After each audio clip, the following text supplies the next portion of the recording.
this script came my way and I go, oh shit, here we go again, because I felt I had to do this because it was so clear when I read the script and then I read the book that it, Jaroslav Kalfar's book that it's based on. It was like, this is the story I need to tell. No, it's an atonement. It's like an attempt at redemption to some extent. Spaceman hit me way harder than I thought it was going to. I really connected with this film. Sometimes I feel, especially professionally, I tend to get really wrapped up into things and I neglect those that are around me the most. How did this script resonate with you, and when did you decide that this is going to be my next project? Yeah, exactly the same way you did. I have a bunch of crashed marriages and relationships behind me. I can honestly say that I don't think I spent enough time with my parents when they were still alive. I have friends that has kind of fallen off the path along the way and so on, only because of my wants and needs, my ambitions, the fact that I'm so obsessed with my job and whatever that job has been, which has always been the same in some shape or form, which is that I'm dealing with trying to relay my feelings into something that is tangible to others, whether it's music that I used to do or writing or photography or filming, blah, blah, blah. So it's just like this, on one hand, it's like a vain, narcissistical need, but it's also, it's a calling. I don't have a choice. I'm just trying to make myself understood, I guess, to some extent. So the minute, when I came out of this, I had done a very long, big project that I spent a long time with. I was very depleted, very exhausted. I had kind of decided, like I always do after all my projects, like fuck this. I'm going to change profession. I'm going to get a normal job. I'm going to open a restaurant in Brooklyn. Was my idea. I live in Brooklyn, and go have walking distance from home. Never travel again. Have my kids come and eat after school in the restaurant and all that stuff.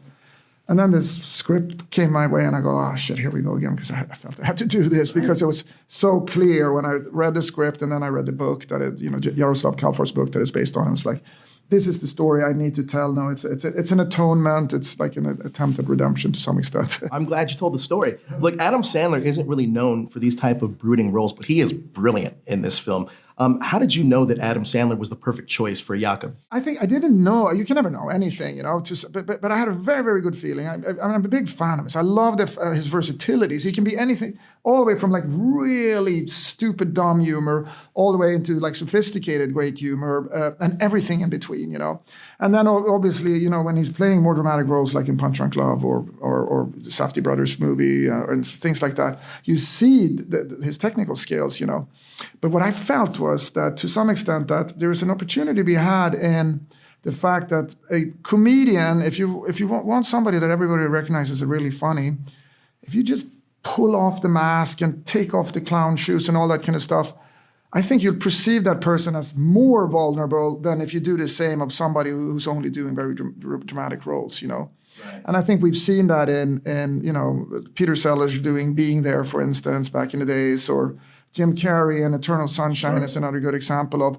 where there's none of that kind of funny business going on, but you feel so much for the person because it's almost like that he's kind of bared himself for you. Look, Carrie also gives this authentic performance throughout the course of this movie as Lenka.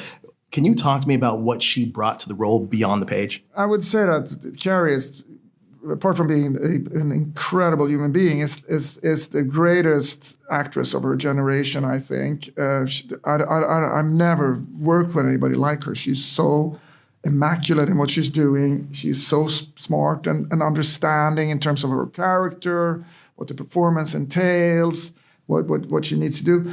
And she's so technical. It's like ridiculous. You can have a little, there's zero methody aspects going on. There's no bullshit. She can have a big, dramatic kind of crying scene, and I go like, oh, maybe you want to be alone a bit, or how can we set this up? And she's like, oh, no, just fucking roll the camera, tell me when to go. Rolling, and she snaps into it like in a way like you go like, well, how does anybody even do that? Incredible. Yeah, no, she is absolutely incredible, and she is, I'm just like honored to work with her. So she obviously brings so much to it because again, she lived the life of our astronaut to some extent. A very prolific career, being away from her family, you know, all that kind of stuff. So she obviously really understood both sides of this. And she's married to a musician who's on tour and blah, blah, blah, blah. So I think it was really easy for her to just kind of understand and relate to the character she's playing. Well, Spaceman is absolutely incredible. I feel like there's a little Hanush in all of us. The talks, twists, and these like difficult moments. But I really resonated with this film. Thank you so much for your time. I appreciate it. Thanks a lot, Joe. I appreciate you.